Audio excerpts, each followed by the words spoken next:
Good evening. Hi, Neo. Hi, Abakwe. How are you guys? Good. Hi. Great. And good evening to everyone who's watching from home, or if you're streaming this and it's during the day, it's 5 o'clock somewhere in the world. So let's assume that it's during the day somewhere. Cool. So tonight we are going to be talking about hacking for health and pivoting for COVID-19. I think we have a fantastic panel tonight, and I'd love for you guys to introduce yourself to the campus party community.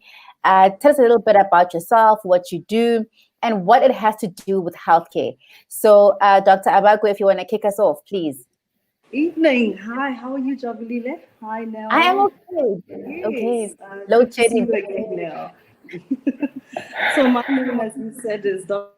Albakwe Sehwe. I am a radiologist by profession. What that means is that I get to look at shadows, medical shadows, all day. I'm excited to be here, and I'm really looking forward to sharing more insights even as the conversation continues. But just to give you a bit of background about who I am, I'm originally from Mafikeng, which is a small town in the Northwest Province. I went to a maths and science high school, and from that very young age, I knew that my path was destined to be in the sector that has to do with science. I went to the University of Pretoria. I studied medicine there. I qualified in the year 2006 and immediately went into specialization after completing the compulsory internship in community service. My undergrad and my postgrad, I qualified at the University of the Witwatersrand and also did a fellowship in diagnostic radiology through the College of Medicine South Africa. So there's a lot of alphabets and a lot of studying that has happened there. Right now, my primary focus is a diagnostic center that I run within a hospital in the private sector. It's called the Center of Medical Imaging South Africa. We're a private radiology practice. We offer all diagnostic imaging modalities, from your MRI to ultrasound to X-rays to mammograms. We support diagnostic procedures for our specialists and our referring GPs. But we'll be elaborating further on that as the conversation continues. Over to you, Nell. Hello, everybody. My name is Neo Hudiri. I did not know that Albakwe is my hometown person. I'm also from Mahikeng. Great. By practice, I'm an engineer. My focus is on building systems and making sure that the systems work reliably. From a trade perspective, from Mahikeng, I went to University of Cape Town, did a undergraduate degree in electrical engineering with a focus on automation, and went on to start my career effectively working in manufacturing. I worked for a steel manufacturing company. Anything from automation to electrical works within a factory, that was my bread and butter. Effectively, a couple of years into my engineering career, I decided to do a master's in industrial engineering, similarly at the University of the Witwatersrand, as Albakwe. After that, I guess the entrepreneurial bug bit me. So currently, I'm the founder of a company called Technovera, and we've created a solution called Bellybox that is focused on enabling access for chronic medication. So currently work across our 4 provinces at the moment in South Africa. So with over 30 clinics where we've installed these innovations that effectively help patients.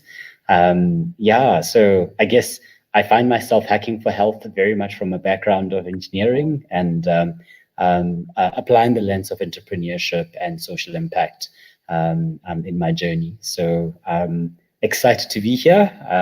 I definitely look forward to the rest of our conversation. Great. Sorry, guys. I was having some 5G issues right there.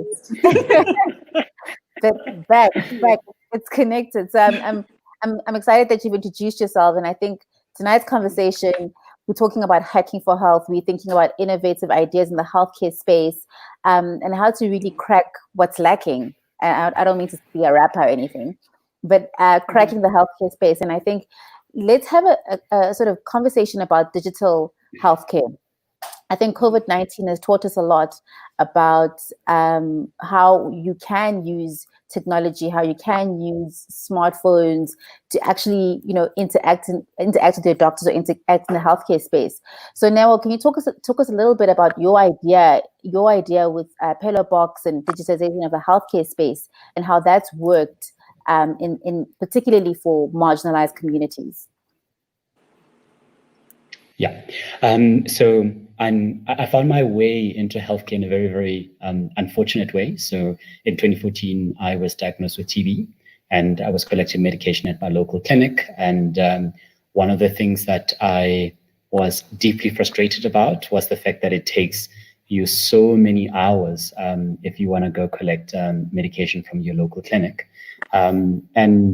I decided to somewhat start hacking the system and started creating a solution. The premise of the Belly Box is to effectively enable patients to collect medication fast without spending hours and hours in queues. It's a very, very simple digital enabled locker where we would take pre-packed medicine, load it inside for a chronically stable patient. It would then send a message saying, hi, Jabulile, your medication is ready for collection at your local clinic. Here's a one-time PIN. You would simply go to that particular self-service locker, enter that cell phone number with your unique PIN. It would then open a door that has your medicine inside. You collect. And the nice part about this is that a clinic is able to see all of its collections with a digital record. It's able to see which patients are complying with treatment, which ones are not. It's able to see which patients are collecting on the allocated day, which ones are sort of defaulting on treatment. And all of that enables you to start effectively looking at things like adherence. And the premise of the innovation is that if you improve convenience through digital technology for a patient, you ultimately improve compliance. So, I mean, South Africa has one of the biggest ARV program with over 7.2 million people that are on HIV treatment. And the intention is to make sure that the lives of those people who need to access life-saving treatment is a little bit easier. They can access a lot more convenient. And on the technology part, the idea of effectively automating our dispensing models and making sure that there is actually no trail paper that you would use if you effectively are just using your phone and a self-service digital locker. I'm happy with the fact that at the moment, through all of the 30 sites that we operate, we are able to get a patient to collect treatment in under 22 seconds. So this is 22 seconds from walking to a self-service machine to you entering your cell phone number, PIN, door opening, collecting, and being on your way, without even having to interact with a nurse. And the benefits of the products and the solutions is that it reduces the amount of staffing burden that you need, but it improves convenience for the patient. So I guess my journey is one of a entrepreneur that is looking at low-income communities that are reliant on state-funded care, but sometimes are spending so much time in queues.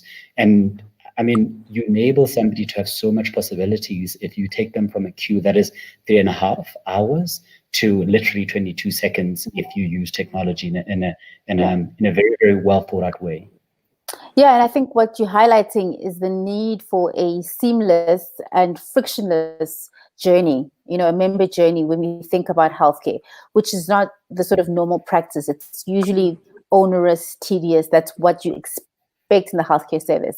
So it's really creating a pathway for seamlessness. And I think to sort of bring Abagwe into this conversation, you work behind the scenes from the doctors and the specialists. You do a lot of the work in advising and giving information about decisions that those healthcare practitioners who deal with patients need to make. So can you talk us through what the digital age and what the gig economy and what technology has enabled for you in that space in creating a seamless journey behind the scenes that we're used to as patients? Indeed. So just to give a bit of background in terms of how radiology works and how it's evolved, we call it having changed from an analog type of acquiring images to a more digital. Like a clock. Yeah, exactly. So long ago, I'm going to give you like a practical example. let's say you come into a casualty and then you've had injury to your chest and you need to have an x-ray of your chest. Long ago, we would have to come with the machine, take the picture, the cassette goes into the dark room, we come back to you, and then we're like, whoa, maybe you shifted a bit, now we need to repeat the exposure. Or there was an issue with the processing, with wet processing back then. But now, with advances in technology, that whole process, it's you get to the side of the patient. As you acquire the image is already in front of the doctor. The doctor can make a decision. Do I need to adjust the central line?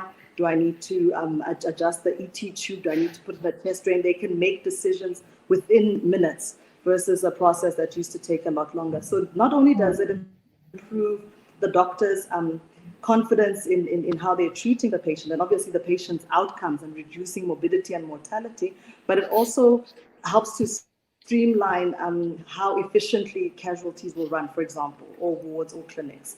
So radiology is a discipline that's very digitally dependent. I always say I studied medicine for 6 years only to go back and study physics, because you have to go back and learn how are X-rays generated and how is data stored and captured and all of those integral systems, how they integrate.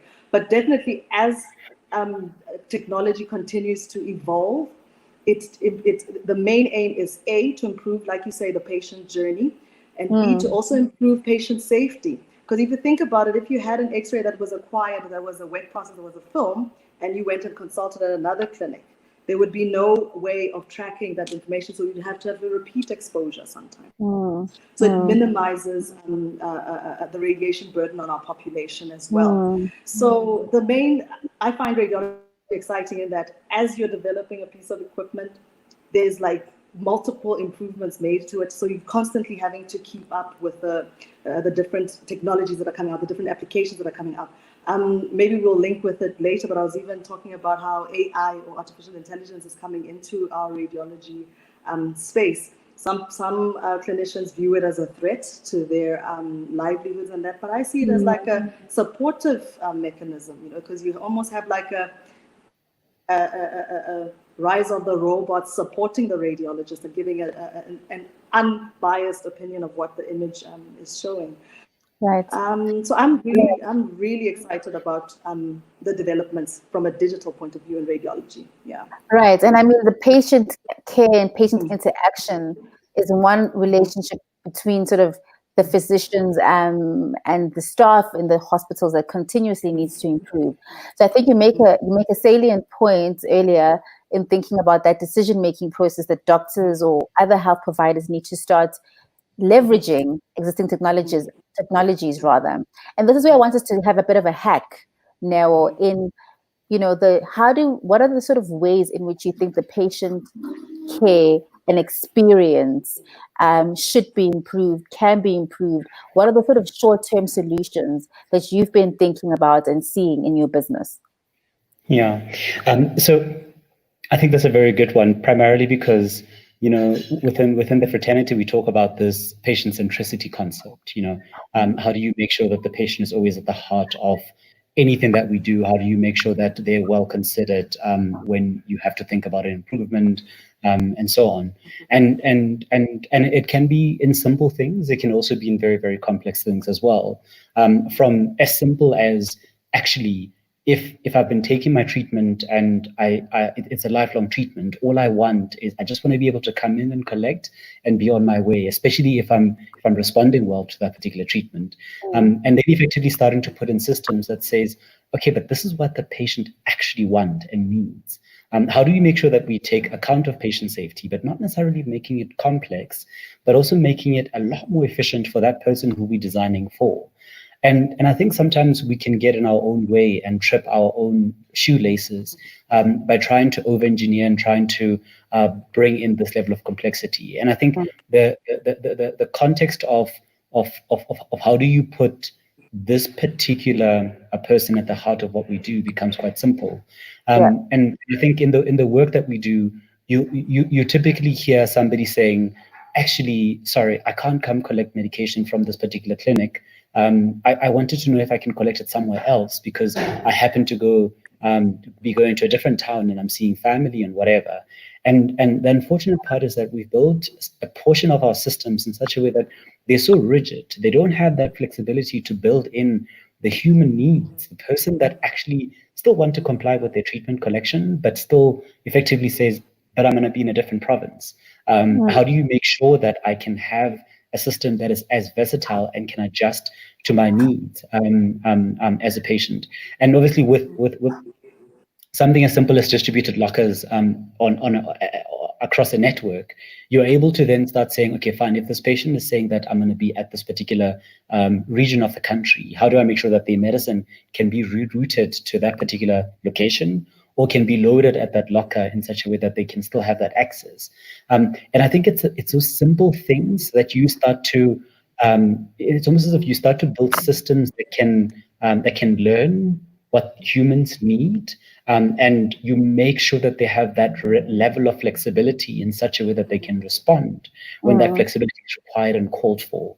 It's that process of paying attention to the simple things, as somebody saying, actually, I want to be able to collect my medicine in this particular way. Let's say, for instance, as right now, we started our journey with wanting a biometric system and wanting a system where you can walk up to it, open your eye, iris scan, picks up that, and with facial recognition. Wow. And actually, the patient then says, my guy, you're just making that difficult. Just make it simple, man. Just give me something simple that works. And I guess when in pursuit of scale, in pursuit of systems that really work and that can scale, that can have a massive impact across Africa and the rest of the world, simplicity and that whole process of the design philosophy for those products and systems that we have to build have to echo the context of patient centricity right across each and every stage. And I find that the minute you do that, your behavior of your patient, your compliance, your patient safety, all of these elements that start to speak to this person feeling that they are well cared for. And obviously the final result is good clinical outcomes, whether this person is within the context of HIV is virally suppressed, or within the context of TB is cured. You only get those results if you've built in the behavior of the patient, or the requirement for the person who you're designing for at the heart of what you're doing. And I guess the one thing that I've learned personally is sometimes as an engineer, you need to get out of the way and actually allow patients to design for themselves, obviously through your hands and through your mind, because you might be able to bring those ideas to life. But effectively trying to build a healthcare model or a healthcare system that puts the patient at the forefront, even in design considerations. I find that to be very, very interesting when we think about hacking for health and when we think about building a responsive healthcare system. I think that's elegant, right? That's an elegant way of thinking about it. And I think very often we sort of try build steps on steps that actually complicate the relationship further. So what you're saying, and I hope young people out there listening, is there are opportunities in healthcare to build these solutions. So now I can't be the only one who's thinking about these solutions and building them. So there's these awesome ways of problematizing various aspects and sort of developing solutions for it. I think quite similarly, Abakwe, I want you to talk about the relationship between you as an enabler for physicians. What are the other things that we should be thinking about outside just the patient experience, but the physician to physician, specialists to radiologists? Where are the problem areas, the pain points for you that need to be hacked and to be thought about in depth? I think one of the ones that I always bring forward is like the democratization of information. I describe it like that. If you're coming to a radiology practice in Johannesburg, it's a completely different experience to going to a radiology practice in the peripheries that perhaps does not have access to fiber, for example. The turnaround times are not going to be the same. The image quality or the diagnostic capabilities of that site won't necessarily be the same. So we have our primary site here in Johannesburg, and we have a peripheral site also in Mpumalanga. And those are the few of the things that I've noticed. As part of the setup, we needed to look at upgrading the internet connection there to try and improve turnaround times and things like that. So that's the one area that I think the more peripheral you move, the more you move away from a central metropolitan areas, the significantly different the experience is for the referring clinicians and the patients. Another thing is, I always, as a radiologist, we work in a team. And I believe, like how Neo was saying, to keep the patient at the center of your Yes. design and plan. And another thing is to make sure that your team understands that as well. Coming to a radiology practice is a very intimidating thing. Most patients say they won't come for mammogram because somebody said it's too painful. So they already come into a room and it's huge and the equipment is intimidating. So you need a mammographer who's going to be able to communicate effectively, allay all those fears, to make sure that the patient experience is such that they will continue to come and follow up. And then that will help us, obviously, with early cancer detection and patient outcomes in that regard as well. So as much as, like, as the main radiologist, I may have a heart for my whole team, all 25 of the team need to understand that we're not just, it's not a sausage factory. We're dealing with people with emotions that are going to go out there and advocate for help-seeking behavior or advocate for the opposite. So those are the few areas. And then going to the clinician experience, we have obviously a digital archiving system that our doctors can access, to review images and review reports. Also for follow-up, because we've been here for about 4 years now, so at least for follow-up it's also easier. They're able to compare previous to current and that. But the other challenge is that digitization or the digital way of doing things isn't for everybody. Some doctors struggle with that migration. They still want film. They still want to have the tangible paper, like how you're talking about going paperless now. So that migration is also sometimes a bit of as much as it's good for them and makes their lives easier, but that transition I found some clinicians battle with. But then you just need to continuously be there, be present to support as much as possible, so that they finally appreciate just how much it's helping to make their management decisions quicker, easier, more effective, and more efficient. Right. So let's double down on something that you've both spoke about, which is this idea of patient centricity. And a lot of it now is linked to behavior, right? Understanding how people think, what their biases might be, what their perceptions might be, and using those in order to design processes or design products that work for them. So I've sort of worked in the wellness space, thinking about behavioral economics and thinking about how do you make people make better decisions, given that people don't want to think too long about those decisions. So in your experience, behaviorally, what are the innovations that you are seeing? And sort of linked to that, what sort of behaviors should we be pushing, or the healthcare space should be pushing patients towards in order to improve outcomes, which is something you've also sort of spoken about? Yeah, so I think this is a very interesting one, because like whether it's humans in healthcare or it's humans in education, humans are they're one constant. And one of the things that had jumped out for us, even in this patient centricity approach, is that the minute your system is effectively inefficient, you end up with behavior that you don't want. A very simple example would be the minute you're asking somebody to spend hours and hours in a queue, you either end up with frustrated staff, you end up with frustrated patients, everybody's just unhappy. It's a dream across the whole ecosystem. But then the minute you then say, actually, but what if we were to pay attention to the patient that's coming into this facility and start saying, how many patients are chronically stable, meaning that they're on the same treatment, they're taking it time and time again, and they're just here for a correction. How many of those are acute? They're coming with a new, they're presenting with a new case, and so on. And you speak to a nurse, and the first thing they'll tell you is that I want the juicy cases. I want the patient who's new, because they're more exciting for me as a health professional. The ones that I just have to give the same pills to, I don't really. I mean, that much of a, I don't feel like I'm exercising my profession. And the minute you start paying attention to those subtleties, you then find out that actually the thing that you need to design for as an industrial process driven person is just separate the two, separate the acute from the chronic. And then you start to say, okay, fine, if I do that, what experiments can I run? What's going to be the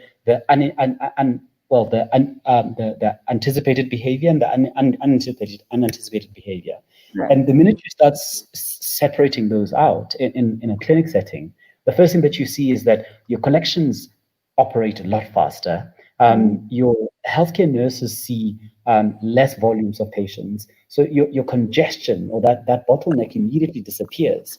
And I think it's that application of somewhat of a let's understand the process and let's actually break it down to its bare minimum and listen out to the voices of the people. Because if you ask a clinic manager, why do you have long queues? They'll tell you that, no, I have long queues because I'm understaffed and I've got 3 vacancies that haven't been filled for such a long time. You ask the patient, why do you have long queues? No, I have long queues because the nurses are not sometimes working as fast as they should and they take long breaks. And you find that there's shades of truth in everything that people are saying. How do you then start to think about building a system? But to your point directly, at least what we're starting to see is for our system, we immediately change a clinic that might have a defaulter rate. A defaulter rate for the audience would be, let's say, a patient who starts treatment but doesn't go on to complete that treatment, and that person falls off the system. So an average clinic would be anything between 12% to about 24%. The minute you introduce like something like a fast queue or a convenient collection point, your defaulter rate drops from 12% to 4%, which means that your behavior in terms of compliance drastically improves because all you've done is build in a component of convenience. And all of a sudden, you start to see a particular behavior. So I'll give you a very good example. In a particular clinic, or in the profile of average clinic would be that majority of the patients prefer to come in the morning so that they can be guaranteed of a service throughout the day. And then what you immediately, if you improve the reliability of your system, meaning that if you tell a patient that if you get this SMS with this PIN, it means that your medicine is in your digital locker. Now, the person who used to come in the morning, all of a sudden start to opt to come, let's say 15 minutes before the clinic closes, because they now know that the reliability of that technology or that system increases their options. So your collection patterns change from morning collections to probably afternoon collections and weekend collections for people that want to collect their treatment. And you can't impact systems like that without building in that technology lens, without building in that visibility, without hacking that healthcare system and redesigning it to create a different outcome. Yeah, that's very helpful. And it's, I think it's helpful for, I would imagine, the staff as well, because they save on time and they save on the stuff that they want to actually do instead of what they sort of been forced to do in the space. So Abakwe, I mean, thinking about along the same lines, I would imagine that it's quite a difficult process to start a business in healthcare. The sort of length at which one, the just onerous, this is my imagination, right? And I'm keen to understand where should, state, if it's the state, where should policy cut the red tape and in thinking and allowing people to enter these opportunities that Noah describes? So yes, indeed, it's not just your imagination; it's fact that it's not a walk in the park. For us, the main initial hurdle that we had to overtake or overcome is, number one, access to these type of opportunities, or finding out information of where these opportunities arise. Because not every day that they're building hospitals or every day that radiology practices are being open.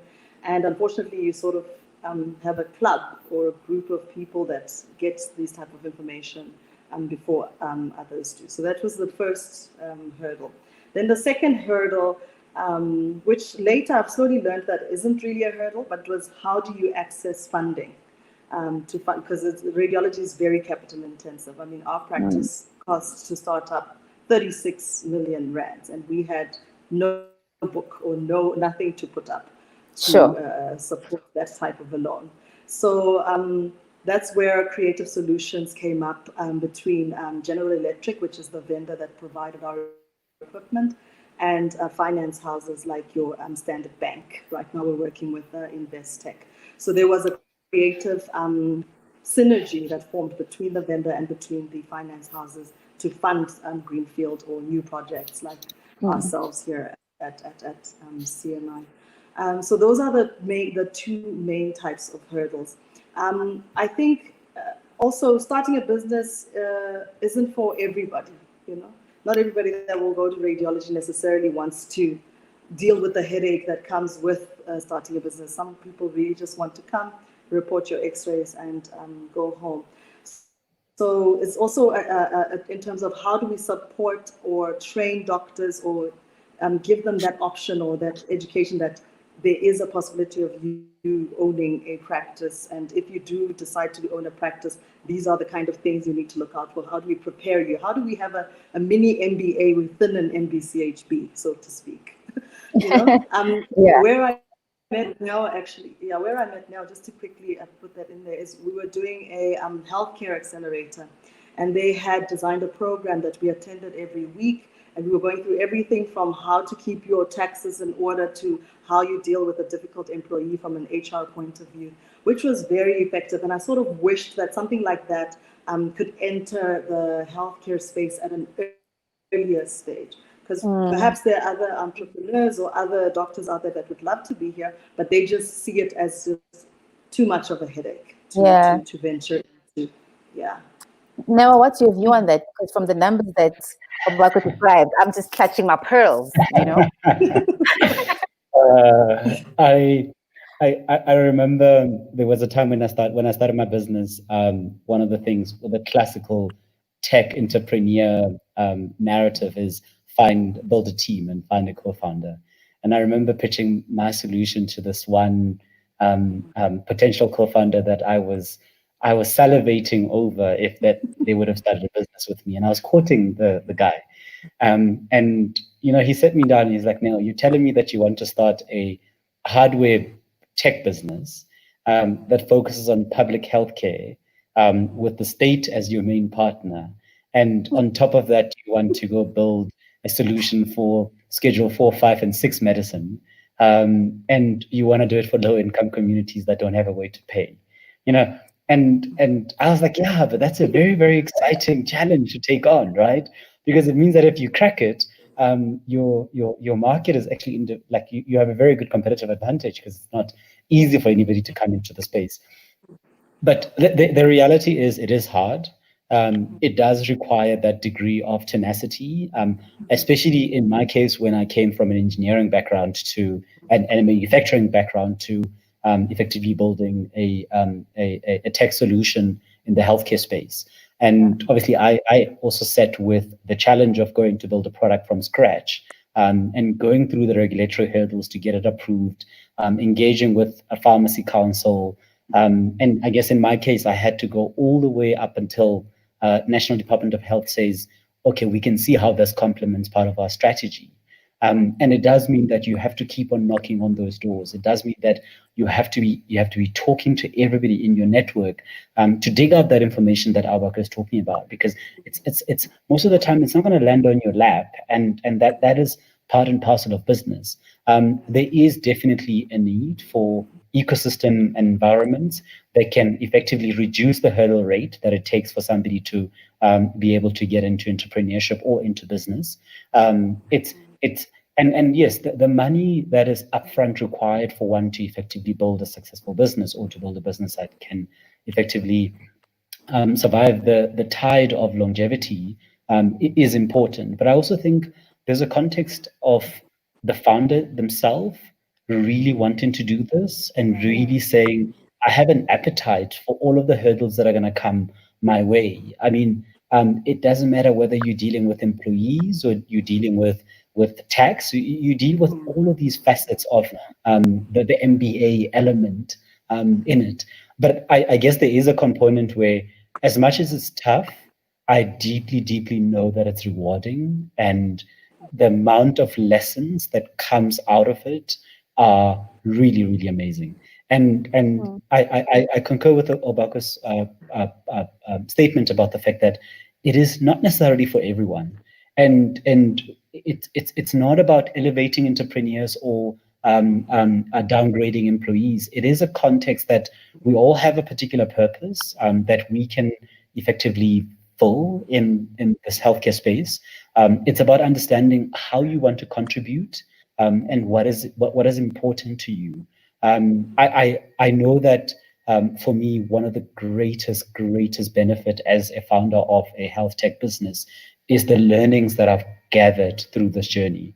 And I know that as much as the challenges are there, as much as the astronomical cost of getting a solution or a manufacturing product into the market are high, but if you crack it, if you get it right, it is so rewarding. And to this day, I still find joy in the fact that for each and every patient that uses our product, when they have that, oh my God, you're telling me that I can get my medicine in under a minute using this thing, and it works.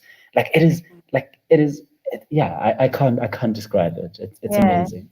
Yeah, it sounds like a spirit of tenacity with resilience, with a pinch of audacity. So one has to sort of be audacious in entering it, because you may see hurdles to be many and rewards to be few, but the way you describe it, it's so fulfilling once your patient or your client gets exactly the kind of service you're aiming to deliver, which is just incredible. So, we're about to end, but I thought we'd spend some time talking about pivoting because of COVID-19. So, in just bringing in this conversation that now what brings about is how the patients are experiencing his product, and from your side, Obakwe, as well as how you and the physicians are experiencing digitalization, because that's what you do, that's what you need. What has COVID-19 presented to you? What are the sort of challenges that people, and by COVID-19, I think particularly when I talk about lockdowns, because those are different. COVID-19 almost stays with us, and lockdowns will sort of come to an end. But what has the lockdown period really provided insight for you in this interaction between patients and physicians, in technology, and what has it opened, the kinds of doors it has opened for you? Obakwe, if you can sort of kick us off. For us, COVID-19 is realer than real. It's been real before it hit our shores. It was already real, very real for us.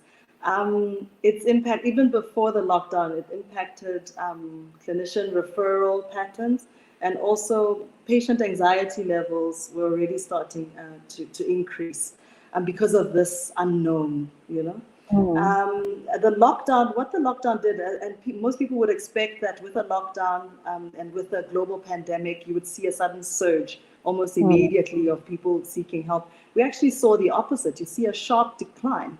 Because if you think about it, healthcare is the majority of it, it's elective type of cases, It's patients that are having a chronic type of a symptom, and then they'll come in. But because now there's this global pandemic, there's a lockdown, a sharp decline occurs.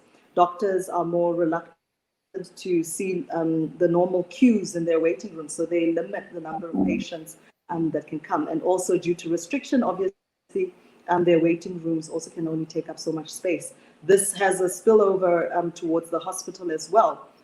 If you're having patients that are positive or being worked up for COVID, you can't have them rooming in a 2-bedroom ward type of a thing. So you're essentially halving the number of patients that are in the hospital. So your space reduced as well. Space them up, exactly. So we actually see a shrinkage of patient numbers in the hospital. And this was an acute one with a very hard lockdown of level 5. And then slowly as the lockdown, as they started to ease restrictions, you saw a slow increase. But sadly now the slow increase comes with patients that initially you would have seen and treated in 5 days, coming a month later with complications, which is actually quite sad. We have some patients that come in, you did the X-ray, or you did the scan 2 months back or whatever, and then you diagnosed and everything was sorted out and they were due to see, let's say, another specialist, and they didn't. And then now they're coming through with progression of disease, which was quite a sad pattern to notice. And we were even raising it with other clinicians to say sometimes perhaps COVID will have ripple effects, not just COVID causing mortality and morbidity, but mortality and morbidity because of the fear of consulting or coming to hospital due to the threats of COVID or restrictions because of COVID-19. But in terms of changing how we do our radiology or how we practice the business, it was the normal or the expected changes of now we stop. It's like a law here. Every hour we ring a bell, you stop, you wash your hands. You sanitizing surfaces. Everybody has to wear a mask. Some patients come in and, not everybody is into wearing masks. Some people want to preserve their right to breathe freely, and you have to gently convince them that, unfortunately, unfortunately, you're placing other patients in the waiting area at risk. I prefer you protect yourself and protect others, please.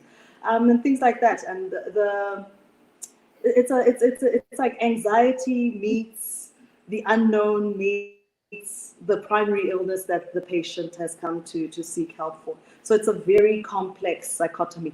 And then you also bring into play that the doctors are also human. So they also have their own anxiety. They don't want to see you deteriorating, for example. So it also hits them that, my patient would have been fine if he had consulted earlier, or I could have sorted this patient out. So they deal with that, and they deal with their own that I am coming out to expose myself to a risk and potentially carry it home to my family. So it's a very difficult, complex type of thing that we're navigating through that. But in terms of, at least with our practice, the clinicians that are into tech, they dial in remotely and we'll have a conversation over the phone. The ones that are used to coming through for face-to-face consultations, obviously now they also come in less and less, or they stand, at a further distance and talk, from across the room to practice social distancing. But those are the few interesting things that I've noticed with lockdown and with COVID, the ripple effects, and also the unexpected behavioral changes in both patients and doctors. And now, what's been your pivots? And very similar. And are any of those pivots going to stay for you post lockdown? So it's very interesting. So I mean, I made that comment earlier about my original vision was a patient walking up to this thing, open your eye, facial scanning, iris scan, and all of a sudden I'm like, I told you that we could have done authentication with no contact. So something as simple as there's this touch screen where I now still have to enter my cell phone number and my PIN. I actually don't want to touch it anymore. To how do we make sure that we can authenticate a patient who just wants to be able to take their phone, open an app that is connected to the locker and enter their cell phone number and their PIN on that particular app as well. And then that app talks to the locker and then the door opens. So it's things like that we've actually had to implement because we want to minimize contacts with surfaces.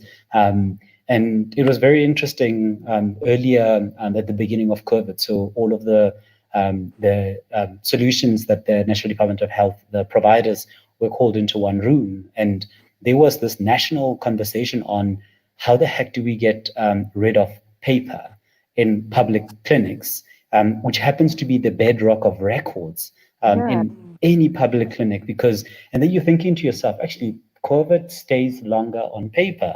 If you have one case of somebody's file being handed over from nurse to doctor to pharmacist across the whole clinic, you still end up with a physical specimen that could effectively be contaminated that all people have to hold.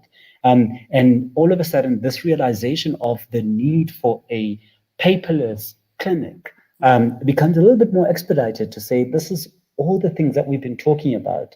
All of a sudden, this narrative of there was a shutdown that happened. I actually decided to go to my home province, but now I still need to seek care in that home province. I can't access care in another province. And all of these realities became a little bit more acute. And in them becoming acute, they present opportunities for people that were on the edge around adoptions of technology, especially public officials, to then say, actually, how do we fast track some of those projects? I guess in my case, it's a little bit different because we've seen a need for our product increase because more and more patients would rather go to a self-service locker to minimize the amount of contact that they would want to have with the nurse if it's unnecessary. And right now we are ramping out more and more of the digital lockers. So I found that to be a very, very interesting conversation around COVID has enabled some of the people that were sitting on the fence to embrace technology a little bit more, to think about some things as, like home delivery for chronic medication. It feels like it's an essential thing, but we've been on the fence about it for such a long time within the public healthcare space. And all of a sudden that becomes a reality of saying, actually, let's look at all the patients who have underlying conditions, and let's really, really try and say, how can we do home deliveries a little bit more economically in scenarios where we don't want those people to come to the clinic and potentially be exposed to other patients. And I find that to be a very, very interesting reality that is changing the landscape for public healthcare, at least, probably for the better, and for more adoption of solutions that people have been on the fence about. Yeah. That's exciting. I mean, that's a really good way to sort of end off this discussion. We are out of time, but I'm going to take 32 more minutes just to have your parting shots each. And I think part of that, just tell us what you're reading. What's the kind of content that you are taking in, particularly in relation to healthcare? Let's get people. I'm very, very invested in getting people reading the right content. So when a panel is this great, let's talk about what you're reading and any parting shots that you might have. Doc?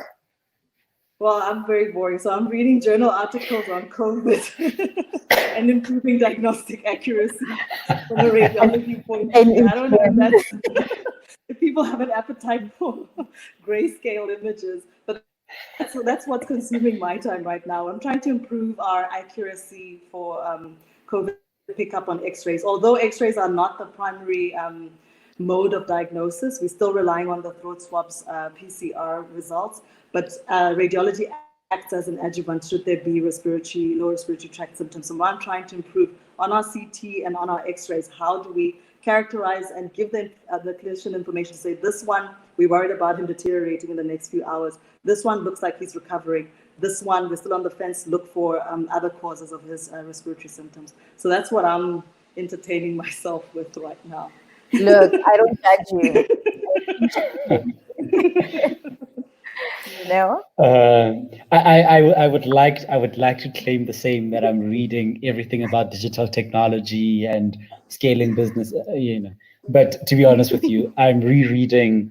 There's a really, really fascinating book by Ben Horowitz called "The Hard Things About Hard Things." If anybody's thinking of entrepreneurship or founding companies or thinking about building digital technology solutions, I definitely would recommend that. It's a book that somewhat shows you the harder part about doing something as hard as building a business. I definitely recommend it. Okay, thank you so much. I think this has been an incredibly educational as well discussion, and I had so much fun. Time went by so quickly. But before we go, I just want to do a very quick call to action. So Campus Party is calling for ideas. So if you are an innovator or an ideator out there, Campus Party is running a global call for ideas. You can find information and the link for this on their main website. In the upper left corner, there is a hyperlink. So you just press on that link and it takes you to the reboottheworld.web.app. So global funders, it's not just South Africa, it's not just in Africa, but global funders are looking to support innovative ideas. And I think healthcare is definitely one of the things that we should be thinking about, and young people should be in, hacking around. So please apply by tomorrow Saturday night. Yes, just apply tomorrow night and you should be picked up, and maybe let's see you get your idea funded. That would be very exciting. For this chat, thanks guys. Thank you so much. This was amazing. Have a good night. Thank you, Jacqueline. Bye Yes, now. bye. Bye bye.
It looks like we're live. Hello and welcome to it's actually the first edition of this digital edition of Campus Party. My name is Ryan Mackay, and good to have you guys with me today.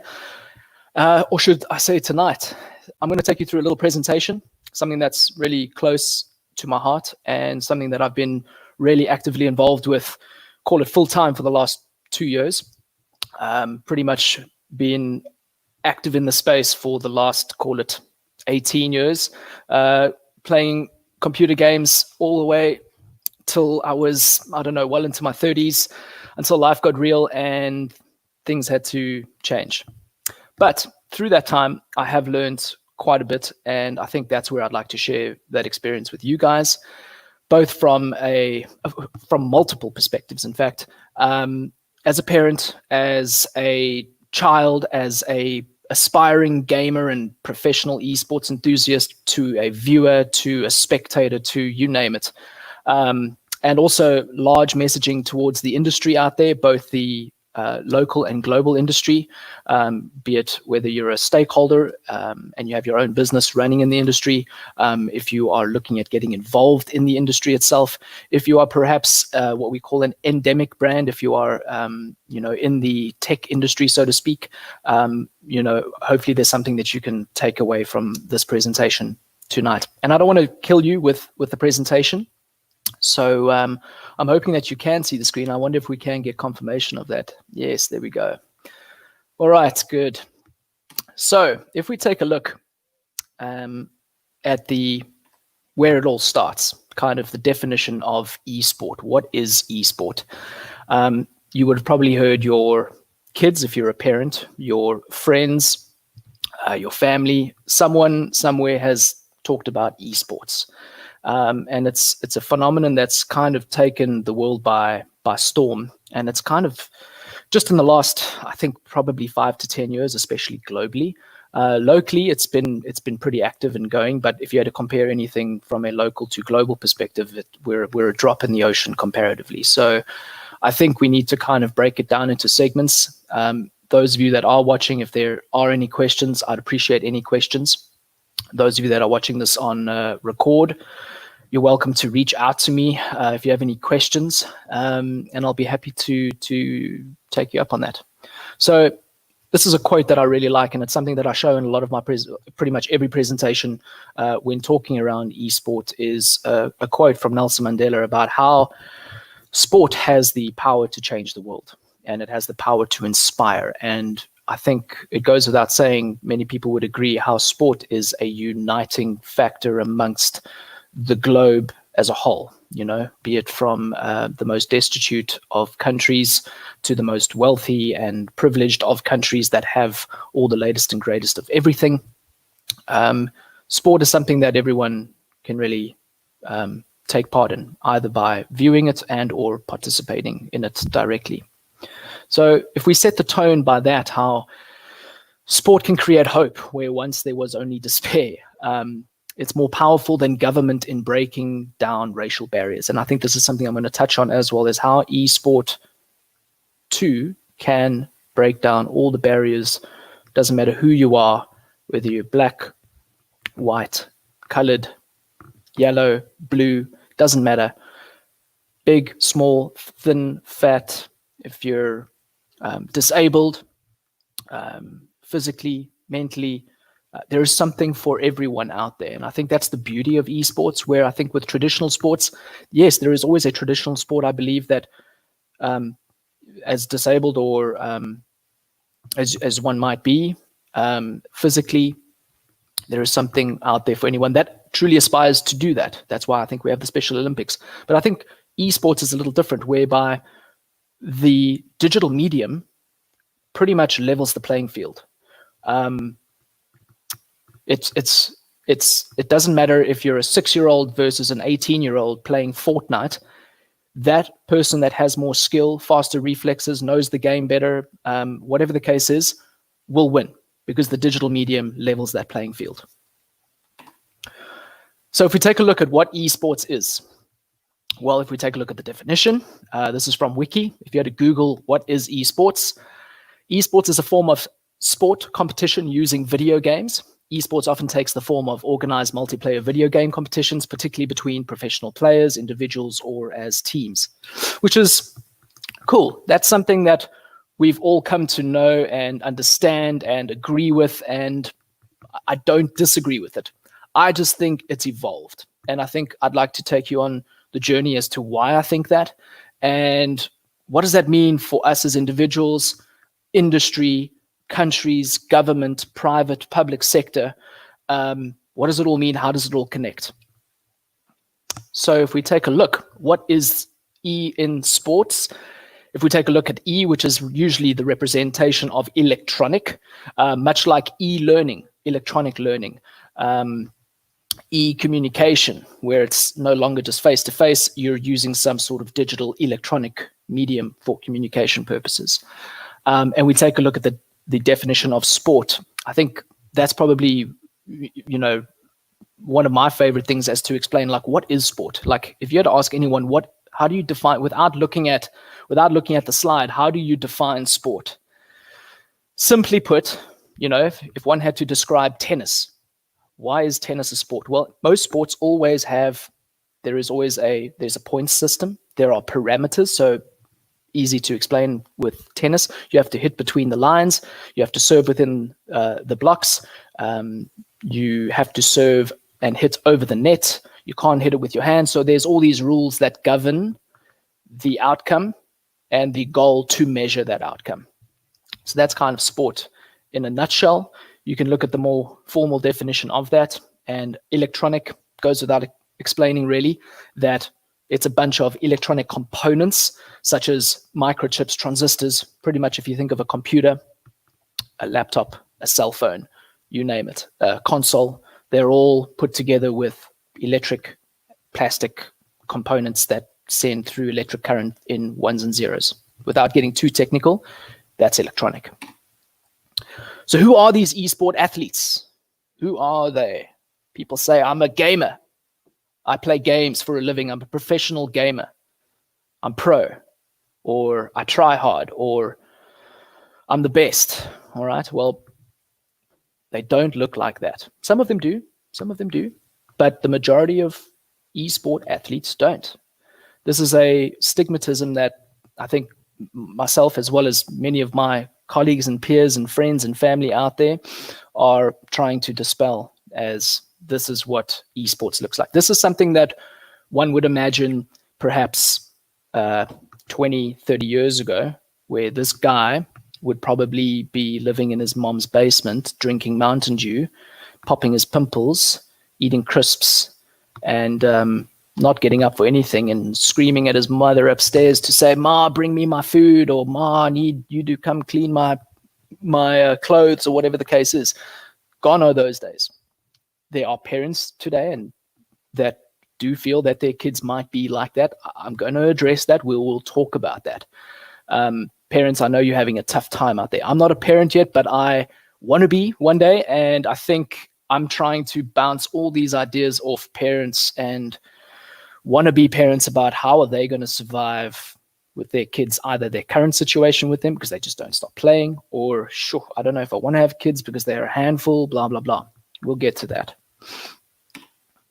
So who plays? This is what I mentioned earlier about who plays esports. What is this whole thing? The great thing is that, and this is taking averages, all right, from an average age between the age of 18 and 35. Cool, fair enough. The average age of a gamer is 35. They obviously go much younger. 35 is usually, that's based on many things around affordability of buying a computer and or a phone that can play these latest and greatest games, consoles, buying the games each year. They're quite expensive, you know. You need to kind of have the ability to have that, all that equipment and connectivity and the games and so on in order to actually partake. The beauty about it is that it's pretty much gender neutral. And without getting into too much around that, it's for everyone. All right. Doesn't matter whether you're tall, short, fat, thin, old, young, person with disabilities or special interests. There is something for everyone. And I think that's the beauty about esports as well. So what are the benefits? Now, for anyone out there, for kids especially, that kind of want to change their mindset for the parents, for their parents. Hopefully take this. Don't shove this in their face like, hey, ma, look at these benefits. Told you, this guy said it's good for me and I need to go pro. And I've been saying this the whole time. I need a new computer. I need a new mouse. I need a new screen, and so on. Yes. All right. Park that idea. It's right. It's true, but there's more to it than just that. So yes, when you are looking at someone playing video games all the time, every day, all day, okay, one, yes, there is a problem. Okay, I'm not denying that. But two, I don't think many people understand and realize what is actually going on in the background of their child or friend or family member or whoever, what is going on physically and mentally when they are engaging with that digital medium, right? So if we take a look at gaming benefits, there are so many different skill sets involved. If you take a look at your persona as a based into quadrants, there's probably more, but for the purposes of this, I've put it down into 4 basic quadrants. Oh, my cat.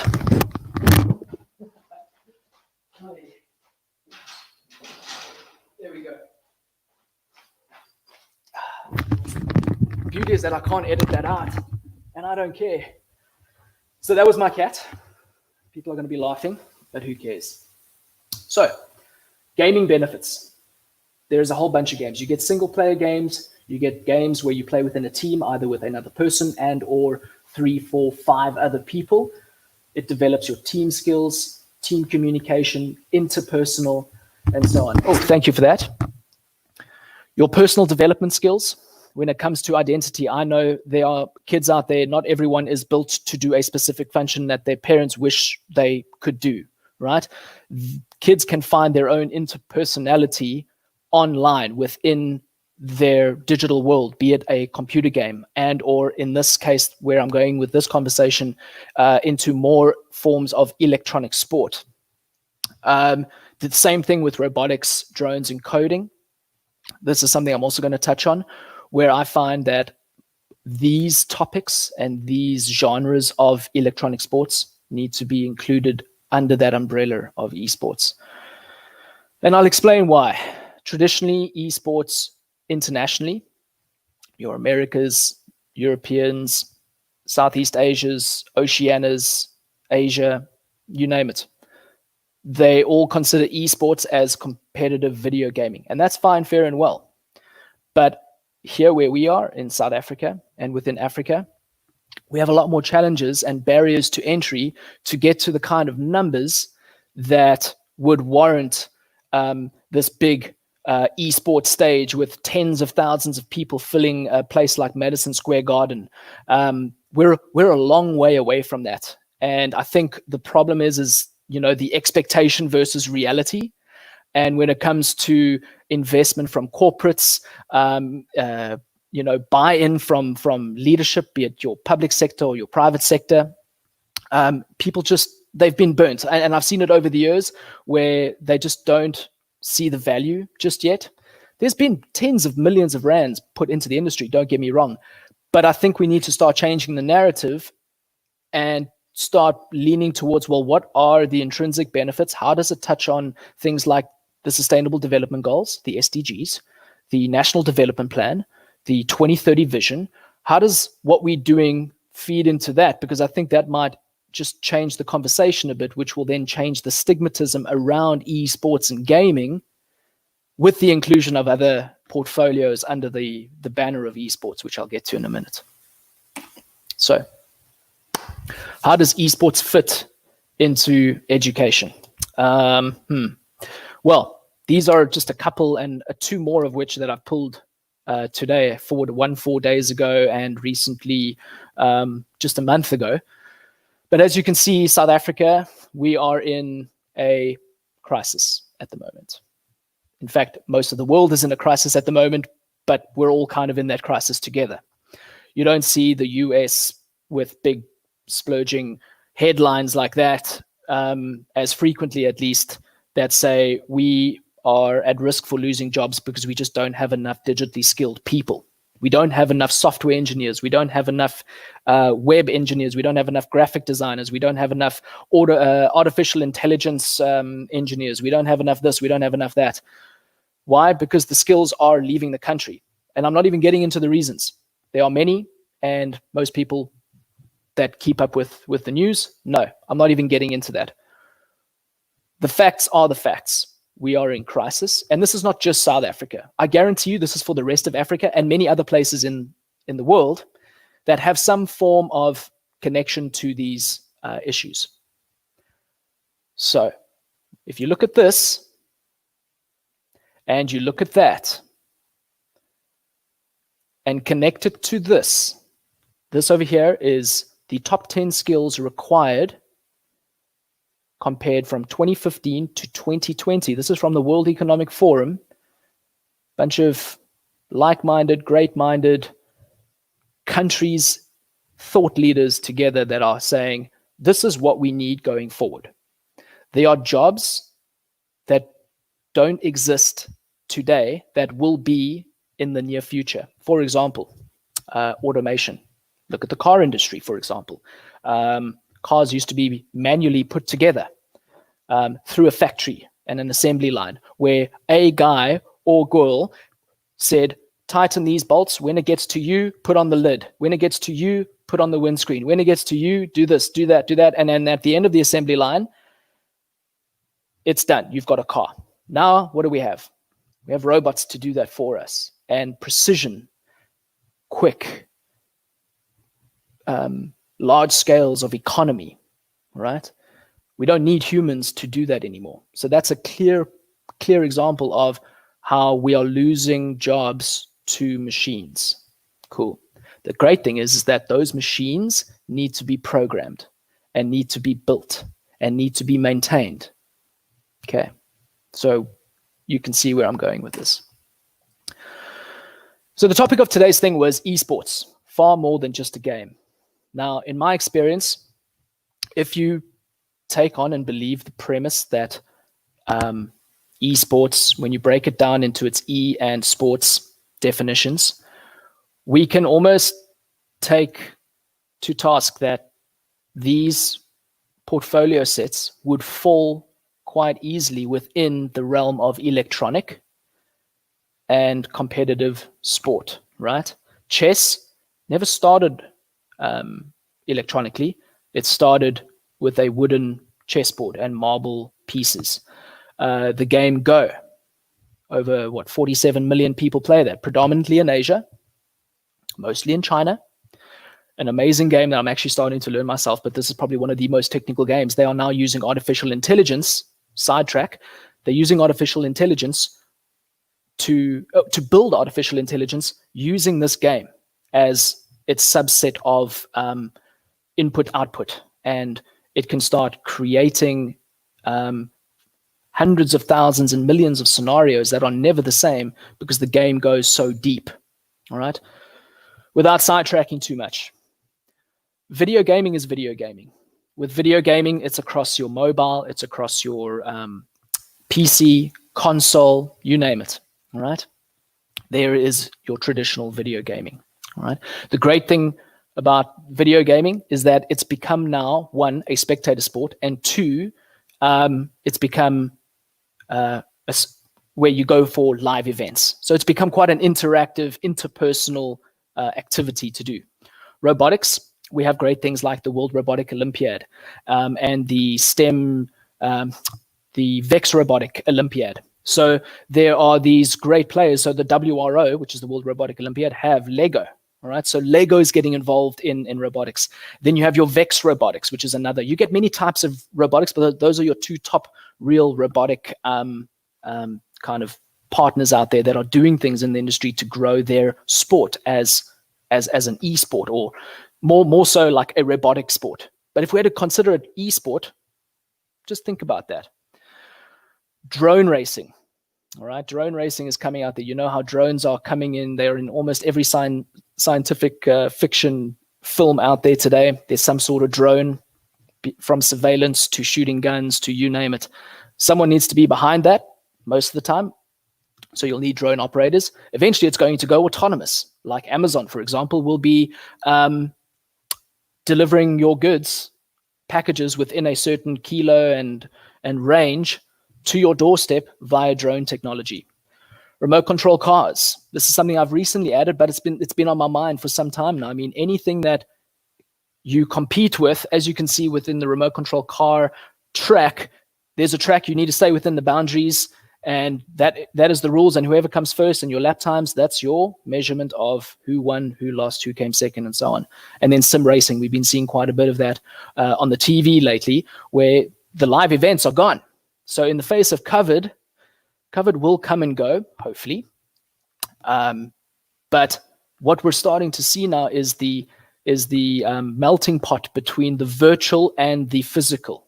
So think FIFA, think soccer, think FIFA 20 PlayStation or Xbox, right? People are now doing this all together, where you're getting real races versus esport races. They've never been inside a real Formula One car, but they can still give Button or whoever a run for his money. And that's pretty much a start at how do we start changing the conversation around esports as a whole, within industry, within country. Which brings to the question, how do we bridge that gap? What does that mean? Well, let's take a look if we can identify those gaps, all right? So what are the gaps? All right, I've done this on purpose where we'll go through it, but what do you think these gaps are? I don't know if anyone is in chat.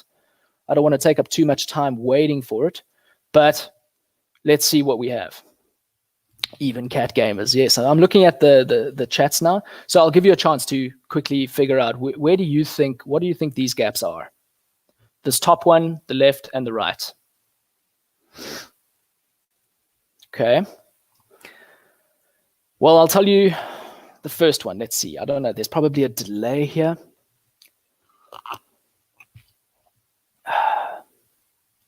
No? Okay. I don't want to take up too much of my time because I want to kind of get through this. Anything? Chat is here. Yeah, I'm looking at the chat. Shani. Okay, I'm going to go through it. Enough messing around. At least you've thought about it. Okay, so next up. The first gap, doesn't matter where, I'll tell you where, is parents. Where is our gap right now? Well, parents are kind of a gap. Why? They don't understand. Unless they are a gamer and they have a child, which most likely means they are probably between the age of themselves, between, I don't know, 20 and 35, which means their child is probably an infant, or between the age, if a lot of those parents are now my age, 35, I know some people that have kids that are already 12 years old, 8 years old, 10 years old. So between whatever, call it 5 and 15 years old, okay? They themselves never played games. Most of them didn't. It was a nerdy thing to do. It just wasn't cool. It's still probably thought they were by many people. They just like, I just don't get it. Why? What? It's here. It's people are now getting paid millions and millions of dollars internationally, not locally, to play their craft, play their game, do their thing. All right. And they are worshipped like gods, like rock stars and celebrities and TV stars and movie stars and so on. All right. Here's some tips for the parents out there. All right. 1, you need to embrace the fact that your kid plays games. All right. It's not going away. Gaming is not going away. They are not going to get bored of games. Games have been designed specifically not to do that. They are addictive. That's a big conversation to be had. And I'm happy to have a conversation with anyone about the addiction of gaming. Sure, it's a real thing and it needs to be addressed. And I'm here to address it as well, just not now. There's no time for that now. You need to get involved, meaning what is your kid playing? What game is it? What genre is it? Is it a shooting game? Is it a strategy game? Is it a massive multiplayer online? Do you even know what that is? You need to get involved so that you understand what it is. All right. You need to identify, is your kid any good? If they are good, what would you do if they were playing a real sport? Let's call it traditional sport, like rugby, soccer, tennis. What would you do? Talking about embracing, you would say, go swim. Just do it. All right? Love it. Go play rugby. Yes, my boy. Yes, my girl. Go play netball. Go play hockey. Get involved. Well, you've seen it, parents at the fields watching their kids and shouting and screaming and getting into fist fights with some parents. It happens. I haven't seen it, but I know it does happen. Identify. Nurture. You need to think, well, you've identified that your kid might have talent. All you've seen is that they play games all day. But have you even thought, maybe they're pretty good at this? What if they are pretty good at this? What do I do? Who do I speak to? You obviously speak to them, but you need to nurture it. So you need to, again, go back to the questions. Hey, do you want to take this more seriously maybe? Yeah, like I'm pretty serious. I play quite a lot. Yeah, I know you play for many hours of the day, but what else? Well, get them a coach maybe, as you would a real sport. Balance. You'll never hear a parent say that their kid plays too much rugby or their kid plays too much hockey or swimming or this or that. Why? Because in their head, it's active, it's outdoors, it's cool. But you'll never hear those parents say, hey, stop playing rugby, stop swimming, go inside and watch TV. You'll never hear a parent say that. But when it comes to games, it's stop playing. Go outside, play with your friends, play with a ball, do anything other than playing games. Balance. This is where it comes down to balance. Balance, I don't need to explain. Balance, like anything, is good. You need to have balance. Encourage. You need to get them involved in something outside of their room. Like, hey, do you have friends that you play with? Are you on a team? Are you involved in any competitions? If not, why not? Does your school offer it? Maybe you can play for the school. You don't play any sports. You come home after school and you just sit and play games all day and you don't do your homework. Again, balance. Do your homework and then you can play as much games as you want. Or do your homework, play some games or practice, right, during your practice time because you have a match later tonight or later today against that school or against that team. Encourage to actually get some structure into that lifestyle. Manage. And then you obviously got to manage all of that as a parent as you would anything else. Moving on. I don't have much time. So parent is one of the gaps. The next gap is the industry. Okay. The industry, I can go in forever about this, but this is almost a call to action framework of what needs to happen within industry in order for the stuff to grow locally here. And how does it connect into the into the rest of the world? How do we connect our world, the African continent, with the rest of the world, the globe? Or to some that believe the earth is flat, to the flat earth. That's no joke, by the way.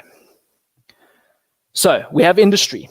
How do we rally industry? Well, I know this, if you're a 14-year-old and you're looking at this is like, okay, dude, what are you on about? Like, where are the games? What are you talking about? Okay, so this is the important part here as well for us to bring you more games, to bring you more competitions, to bring you more stuff, to feed your desire, passion, hobby, whatever. We need this in place and working in order to execute and to get this on the right-hand side here, where we take a look at the games, the brands, the sponsorships, the this, the that, the Twitch streams, you name it. We need that in place. And this is a good starting point. This is a good reference to design a framework for local industry and brands to build a strategy to get ROI, and that's the big word, ROI, return of investment. This has probably been the biggest pain point since going full-time into this industry, is me explaining to brands, all right, so what's the ROI? Okay, well, that all brands care about, for example, clear example, sorry for pointing anyone out, but let's just use a well-known retailer like Incredible Connection or a Matrix Warehouse or an Eve Tech or a whoever, you get my drift. All they care about are sales. If they put in 10,000 Rand into a prize pool for a competition, they're expecting that the people that participate and that see that competition are then going to go buy their next component or thing that is responsible for selling it. Like in Incredible Connection, you can buy printers, laptops, cables, you name it, software, hardware, everything, anything computer stuff, you can go buy there. So they expect you to walk in and buy, but they don't. Why? Because the expectation, all right, is not met. High expectation versus reality. Reality is, when it comes to viewers, 90% of the people are Russian. No jokes. If a game is put online and it's bet and it's put on a betting site like CSGO Lounge or whatever the case is, or any kind of betting site like GG.bet or whatever, most people that are betting are going to be the Russians. Those are going to be the viewerships to see whether they won. So, moving on quickly, I can talk about this for days. What is the gap? So we have industry. Where's the final gap? Where is the final gap? Leadership. Leadership. I consider myself a leader. There are other people that I respect out there. You know who you are. Those of you that watch this, you are leaders too. So my question is, what are we doing? What are we doing to bridge the gap, to defragment the industry, to get people out of working in silos, and to come together? Sounds cliche, but to come together as one and say, how can we build this industry together so that we can get global? Well, we need to think local. Where are we? We are in Africa. Esports is a white male-dominated sport. Fact. Why would, and this is, I used to work for Intel Corporation for 9 years. I had people coming up to me, hey, Ryan, please sponsor us this, please sponsor us that. What's the return of investment? Again, it always comes down to that. Well, what do you want, firstly? No, we want CPUs, we want prize, we want money, we want this, that, the other, hardware, whatever you can spare us. But obviously, that's grown now. Now, the gamers are so privileged that they're getting shots at R1 million prize pool and a 500,000 Rand prize pool and a 100,000 Rand prize pool. I remember back in my day, playing for a hard drive, playing for a medal, seeing my friends. That's what esports was about back in the day. Now it's glorified with R1 million, 100,000 Rand. It's in the newspaper the one day, it's out the next. Who cares? It's done. You've just wasted your sponsor's money. For example, a simple example. If someone, let's say, whatever, a Samsung sponsors 100,000 Rand to a tournament. Do you know how many phones they need to sell to make up that 100,000 Rand? Do you think the gamers watching and playing, the same white guys that are going to be playing and watching, and or watching, are going to go out tomorrow to go buy a new Samsung? No, but they will maybe when in their 2-year contract period runs out, maybe they'll consider buying a Samsung, but they were going to do it anyway. It's like, how do you measure that? And I don't think the leaders of today, and I'm sorry if I'm calling anyone out, I'm not, but if you'd like to have a discussion, I'm open. The leaders today are setting an expectation and not actually showing the reality. How do we change that? How do we build trust? We don't have it. We don't have it. So, what is the call to action? Parents, you need to wake up. Gaming and esports is not going anywhere, and it's not all that bad. Schools, esports is for everyone and should be introduced officially. Government, this is a solution to your sustainable development goals. The NDP, the 2030 vision. You want to build digital capacity for your fourth industrial revolution? Well, start with the basics. We've already got something going in this country. It's going. It's moving. It's suffering. No doubt it's suffering. But it's going. It's better than some other industries that I know. And guess what? This plugs into everything else. There are 17 sustainable development goals. Number 1, poverty. How do we solve poverty? Number 4, education. That, in my opinion, should be number 1. Anyway, moving on. Corporates. Your future employees and your customers are coming. Be ready. Be relevant. Be active. The local industry leaders, WTF, I asked this earlier, what are we doing to unite and grow the scene? What are we doing? I've been trying to call for some people to come together, but I've got my own things to worry about because right now we're in a crisis and we've got to make money. And I've called out. In the very beginning days, I called out to some people, hey, let's grow this thing together. Are you with me? I'll think about it. I'll call you back. Don't? Okay. To the global stakeholders, whether any of them are watching or not, it's not a one-size-fits-all. You can't just, like the big ESLs and dream hacks and all, that's all great, fair and well. Come here, put down your servers, put down your software, but don't charge us $2 million for rights to it. What? $2 million, 30 million Rand, call it that, 40 million Rand before you even turn on a light or build a stage or turn on a computer, hire casters, hire the gamers, prize pool money. It's ridiculous. We need to start and grow local before we start looking global into local. We'll plug in there eventually. We will plug in there eventually. One day. And with that, I'm going to say thank you. I'm going to open up to any questions. I can go on all night, but I don't think I have enough time. These are some backup slides, which I'm actually not going to get into. So I'm going to leave it there. Thank you very much. If you'd like to reach out, you can always hit me up on LinkedIn, Facebook. Yeah, anything. So do we have any questions? I think I went over and I apologize, but do we have any questions? Let me see.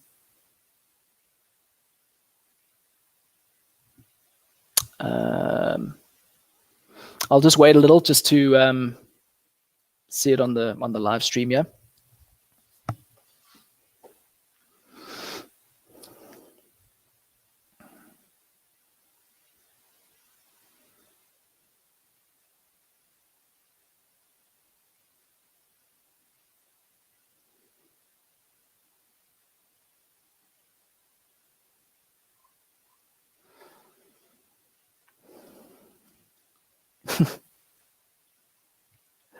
Lineary, you'll just have to figure that out. All right, I think I'm going to leave it there. Have a good evening, everyone, and thanks again. Thanks out to all the people involved at Campus Party. Awesome platform. I hope we get more active in it. And happy for anyone to engage in the future and happy to do this again at any time. Have a good night.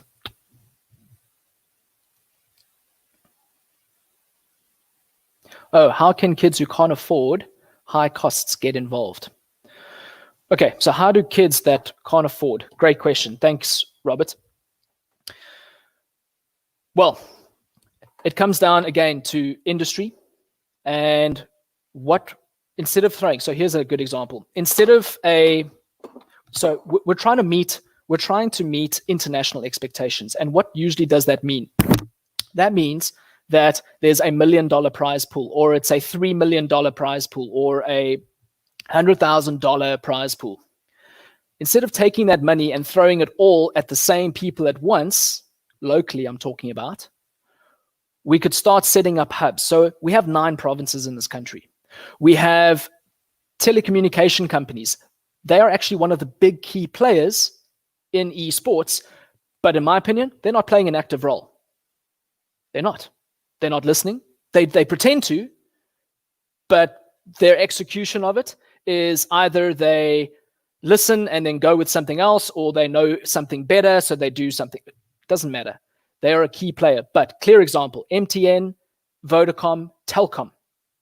They all have these community centers. They're actually training centers all around the country. I think Vodacom have over 100 and they have close to 200. Telkom have over close to 200 of these centers. MTN also have close to whatever, I think it is 150. These are centers with brick and mortar, running water, electricity, connectivity, hardware, management staff, security. So they have all the tick boxes of a venue to enable digital access. Now, what if we had to get an Acer or a Dell or a Lenovo or an HP, or spread it out amongst all of them, not just one, together, and say, let us activate province by province, circuit by circuit, district by district. Like that one picture I showed of how schools, ICT centers, how you start off with small circuit, district, province, national, and then they can interconnect, right? So how does it, they'll never be able to afford it. There needs to be a free pay-to-play system, but that's done through CSI, that's done through corporate investment, it's done through sponsorship, it's done through private investment, so that one can start growing that base. If government can do it, they can do it. But can our government do it? No. Why? Because there are bigger issues than giving some kids access to gaming, right? There's poverty. There's equal rights and access to this and access to sanitation and decency and living conditions and housing and agriculture and all of these things. So there's so many important things out there that money could rather go to spend. But is it sustainable? No, it's not. They're called sustainable development goals, but I don't know how nutrition and feeding schemes are solving the problem. Yes, in the short term, give a person a fish, they'll eat for a day, but give them a rod, they can eat for life, something like that. So how do you get involved? You corporate leaders out there need to wake up and start talking to the right people, including, I'm one of them. I believe I am. I know many other people that I can vouch for, some people that know me very well and that maybe don't like me very much, but those people too. There are people out there that can give you good advice. Some of them will give you bad advice, but we need to start somewhere. Where we've started is good. Could it have been better? Yes, a lot better. So it comes down to corporate investment, social investment, tax. Yeah. Any other questions?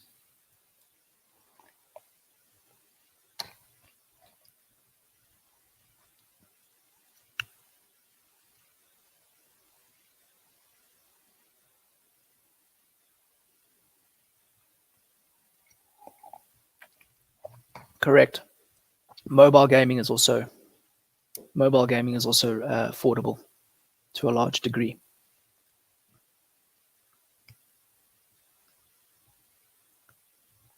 I'm going to leave it there. I think I've really gone over now. Hopefully we can edit this. I wonder how it turns out.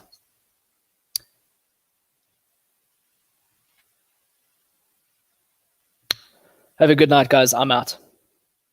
If you want more of this kind of